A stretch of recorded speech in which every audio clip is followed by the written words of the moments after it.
بسم الله الرحمن الرحیم. زه پیر افتاب اتمانزی صوبایي صدر علماء مشایخین کې پی کې د پاکستان پیپل پارټي د دې خبرې د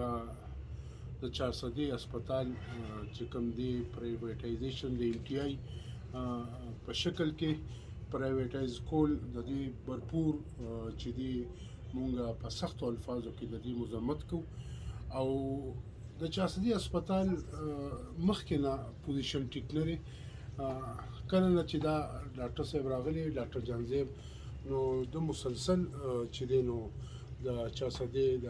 غریبو عوامو سره چې دی نو زیاتې کړی دی باوجود د دومره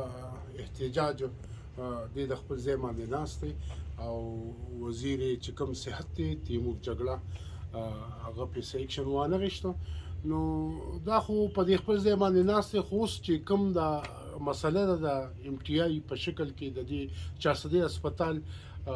پرایویټایز کول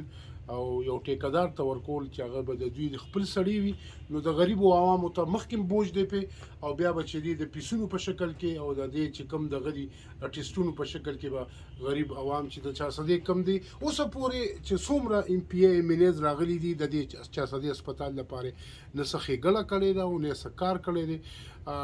نو د دې مونږ برپور مذمت کوو او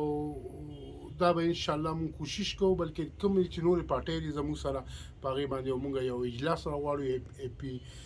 سی به راغواړو. نو مونږ دې وزیر صاحب ته وایو چې یاره ته د کمې خاورې نه جوړې د دومره سختې چې 400 ته دونه ظلم ورسره کوې نو په کار دي چې 400 ته تاسو ریلیف ورکړئ. دلته زموږ ایم این ایز دي ام پی ایز دي